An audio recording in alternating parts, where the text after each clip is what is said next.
I built a home office workspace a few years ago, which is what led me to create one of my first YouTube videos. Fast forward to today, and somehow we've ended up here with a little over 70,000 subscribers, and I'm now creating content as my full-time job. I've been gradually refining my desk setup since that first office tour, and even though I'll be moving out of this apartment soon, I wanted to go all out for my final video in this space. So today, I'll be showing you my entire home office and desk setup for 2024. As always, I've left links to everything in the description. Enjoy the show. Here we go then, for the last time in this office. Hey pals, welcome back.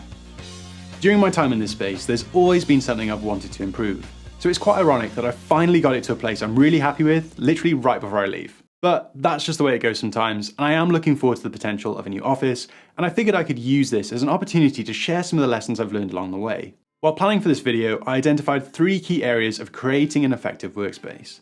I'll talk more about each one individually, but let's start things off with the furniture. Every home office obviously needs a desk, so I'm super happy to be partnering with Oaky Wood for this video. They've been my go-to office furniture brand for years, and I'm always impressed with the quality of materials and craftsmanship of their products. I know it's really tempting to buy a cheaper option from a well-known meatball company, but after years of using laminate worktops attached to various drawers and cheap motorized legs, I can honestly say that investing in a quality desk is the way to go. I really enjoyed using Oaky Wood's classic desk, which has a beautiful tapered design, but I definitely missed the comfort and convenience of a standing desk. So I was super excited when Oaky Wood reached out to see if I wanted to try their new Standing Desk Pro, which combines everything I love about their classic desk with the functionality of a height adjustable system. It doesn't ship pre-built, but assembling the desk is super easy, especially if you follow the instructional video on Oaky Wood's YouTube channel, and the whole thing only took me around 20 minutes or so. Something to keep in mind, the Standing Desk Pro is constructed using solid wood and a steel frame, so it's really bloody heavy, and I definitely recommend getting someone else involved to help with the heavy lifting. All that weight means the desk is incredibly solid however, and after putting it together there's zero wobble, even when raised to a standing position. The motorized legs are made by Linac, who basically pioneered the actuation technology used in modern standing desks, and they have a height range between 63 and 128 centimeters, which should be ideal for basically everyone. In addition to their premium design, the legs also offer a super smooth operation that's actually a fair bit faster and quieter than a lot of the other standing desks I've used. Everything is controlled by this small display, which you tilt up and down to change position. I love how minimal it looks, and the subtle Oaky Wood branding that appears on the digital interface is a nice touch too. You can save up to 4 user presets using the Desk Connect app, which is obviously super convenient, but if I could request one additional feature, it would be Smart Assistant integration, so that I could control the desk using voice controls, and perhaps create some automations that encourage me to switch between sitting and standing at specific times of day. Underneath the desk, I've mounted the optional cable management tray, which provides an easy place to keep extension leads and power supply units hidden, which contributes to the clean and clutter-free aesthetic I'm going for. Oaky Wood has this really cool online configurator, which makes it super easy to create your perfect desk by choosing everything from the finish, dimensions, and any custom options like grommets or casters, before letting you preview your design in your space using the AR camera. It's actually pretty mint. I spec mine with the following measurements and also added a central grommet for easier cable management. Periodically standing and moving your body throughout the day is obviously really important for avoiding pain and reducing fatigue. But a standing desk isn't really a complete solution by itself, and works best when used alongside high-quality task seating. I've been using the Anthros chair for the last couple of months, and I can honestly say that this combination has dramatically improved my posture and overall comfort, which in turn contributes to less distractions throughout my workday, helping me to remain productive and get my best work done. The first thing you'll notice is the chair's unique design. Anthros has opted for this 2-part back system, which prioritizes keeping your pelvis neutral, which naturally aligns your spine and neck as a result. You may have also clocked that this chair doesn't have a headrest, but this is actually an intentional decision with dynamic sitting in mind. Headrests encourage you to lean back into a reclined position, which can obviously lead to an inactive and unhealthy posture, which is something you typically want to avoid for longer periods. This is obviously a departure from the more traditional principles of ergonomics we're used to seeing from other brands, which instead focus on supporting the lower back and shoulders. But in my experience at least, after you adjust to supporting your own weight, this has felt a lot more natural, and I'm much more aware of keeping my upper body engaged and active, rather than slouching or defaulting to a more relaxed seating position. I'm also a huge fan of how good this chair looks in my space. I've obviously spec'd mine to match the rest of my setup, but you can choose from a wide range of seat fabrics and back panels, which I've been told can actually be bought separately. So you can change the look of your chair later if you want, which honestly should just be the standard rather than having to buy a completely new chair. I personally really like the mini buccal seat cushions, but if you wanted something that can be cleaned a bit more easily, there's also a synthetic leather option, which pairs really nicely with these circuit back panels, which I think would look pretty mega in a gaming setup. The only thing that bothers me aesthetically are the adjustment handles, which are grey rather than matching the rest of the black frame, but this is a small gripe and obviously doesn't affect the actual seating experience. Of course, this is a premium product, and the price definitely reflects that, but I think you should always spend more for something you'll be using daily that separates you from the ground. You know, things like shoes, mattresses, seating.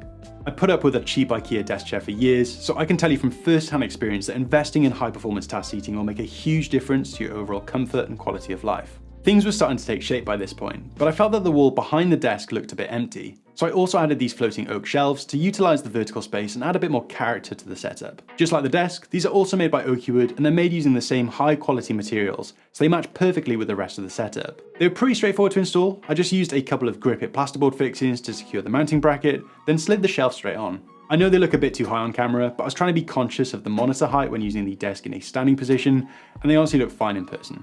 Next, it was time to start thinking about storage, so I decided to bring back my old monitor stand from my previous desk setup, which is actually the first oak wood product I ever bought, and it's made an appearance in pretty much all of my home office tours so far. Oak wood have recently released a new system of modular accessories, which makes the desk shelf even more functional and allows you to make better use of the space underneath it. I love that they've developed this system around an existing product, and it definitely feels like a big upgrade.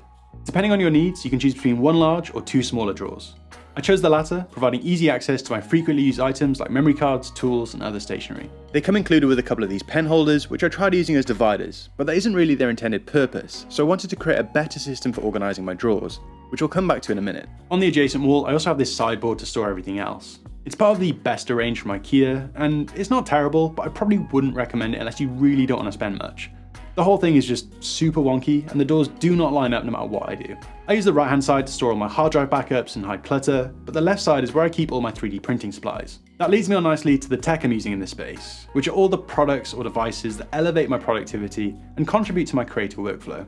In such a small space, it's really important that I have quick and easy access to my most used items, and that my approach to storage and organisation are optimised towards reducing friction and minimising delays to my work. I'm sure I'm not the only one who is incredibly inspired by this drawer organisation video from Scott Eugen, and it made me really want to have a go at 3D printing. I recently got the opportunity to test the X1C from Bamboo Lab, and I've been having so much fun experimenting with different print files, making all sorts of helpful items. The printer itself is actually super impressive.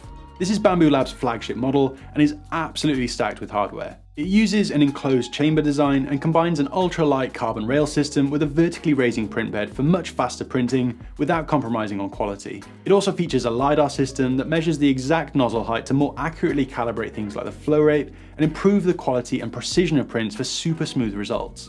There's a handful of print files saved on the X1C's operating system to get you started, but there's also thousands of free user-generated prints available on the Bamboo Handy app. I wanted to make something a bit more custom for the desk shelf drawers I mentioned earlier, so I found a parametric print file and adjusted the dimensions to fit the drawers perfectly. There's nothing more satisfying than finding an ideal solution for those small annoyances, and I haven't really stopped printing since this arrived. Bamboo Lab also sent the optional AMS unit, which holds up to 4 filament spools and can automatically switch between multiple colours and materials. I printed a set of desiccant containers for it, which helps to manage the internal humidity, helping to prolong the quality of the filaments inside. One of my favourite features is the built-in camera, which allows me to monitor the progress of prints remotely and easily create these cool time lapses. To be honest, the whole 3D printing experience has been super fun, and I'm only just scratching the surface. The X1C is probably overkill for most people, but Bamboo Lab also sell more budget-friendly options, which I've heard really good things about too. Anyway, back over here on the desk, I've created a setup specifically tailored for my MacBook Pro. I've talked about how impressed I've been with this laptop plenty of times before, but it's definitely starting to show its age after smashing through all of my creative projects for the last 3 years, so it might be time for an upgrade soon. I'll make sure to put the full specs on screen somewhere, but I'm using the 14-inch M1 Pro model from 2021, and like I've already said in previous videos, it's just been an absolute powerhouse for my video editing needs, and when you consider its impressive performance, wide range of ports, and incredible 120Hz display, I think this version of the MacBook Pro represents one of the best all-round devices Apple has ever made. You probably noticed that I'm back to using the Apple Studio display. I actually returned my first one because it just didn't feel like great value for the price, but after testing a number of different monitors since then, I decided to buy another one because of how well it complements the MacBook Pro. By no means is this a perfect monitor, however. The limited connectivity and lack of a high refresh rate is a bit frustrating, but the Studio display still provides the best overall experience for Mac users in my opinion. It's not only the 5K resolution and Thunderbolt 4 ports, it just connects so much faster than anything else I've used, and unlike a lot of the other options I've tried, it never disconnects or does anything weird when it's plugged in. Not to mention, the brightness and colour accuracy are pretty unmatched too. There is an option to spec this with a matte finish, but I personally prefer the look of a glossy display, which I think just looks a lot more premium, especially when combined with the upgraded height adjustable stand. Obviously 27 inches can feel a bit small, but you do get used to it, and the massive bezels do actually make it feel bigger, even if they look a bit dated compared to most modern displays. Overall, I am really happy with it, and if you can put up with some minor annoyances, this is fundamentally a really good display. It's still way too expensive though, so I definitely recommend getting one from Apple's refurbished section, or Facebook Marketplace if you can find a good one. To solve the Studio Display's issue of limited connectivity, I've added this Thunderbolt 4 dock from CalDigit, which has got pretty much every port you need, and closely matches the finish of my Apple products, so it feels right at home within this setup. I was worried that adding another device between the MacBook and the Studio Display might affect the connection reliability, but I'm happy to say it works perfectly and also matches the 96 watts of charging via USB-C power delivery. For some reason, the anti-slip rubber feet are only on the bottom of the dock, and it slides around when it's placed on its side, which I wasn't super keen on. So I 3D printed a simple bracket to keep it in place underneath the shelf. Although the Studio Display has very good built-in speakers, I find them to be a bit lacking when it comes to separation and audio clarity, so I much prefer to use my Kanto YU speakers for critical listening tasks. These are effectively a stripped-down version of the popular YU4 speakers, and share the same minimal design and excellent audio quality. They lack a built-in phono amp, but that's not really something you need to worry about when using them as part of the desk setup. I have them mounted on these 6-inch speaker stands, which help to reduce any unwanted resonance, and make sure they're positioned towards my ears for the best listening experience. I tested the Kanto YU against a couple of similarly priced speakers a few years ago, and ultimately chose them over the competition for their stellar build quality and excellent audio performance. They're a really nice pair of speakers, and I definitely recommend them for a setup like this. So I've really fallen in love with the mechanical keyboard hobby, and while sharing some of the builds I've worked on this year, I was surprised by the amount of people who felt the need to comment because they just couldn't understand spending anything more than they absolutely had to on computer peripherals.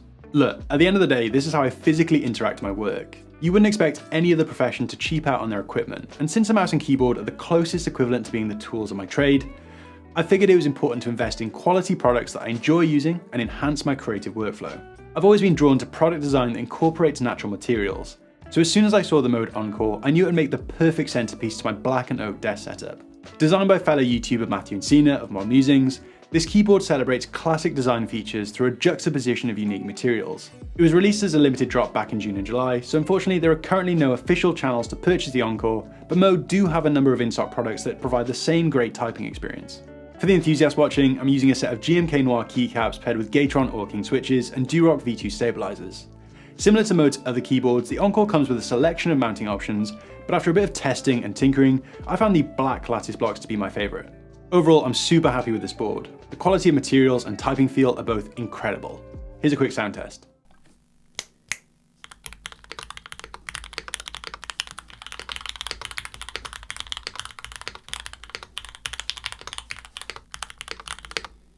For my mouse, I'm still using the MX Master 3S for Mac, which is highly recommended for its ergonomic form and extensive productivity features. The horizontal scroll wheel is particularly useful when I'm navigating timelines in Final Cut Pro, and the side buttons also save me a lot of time when moving forward and backward through pages in Chrome.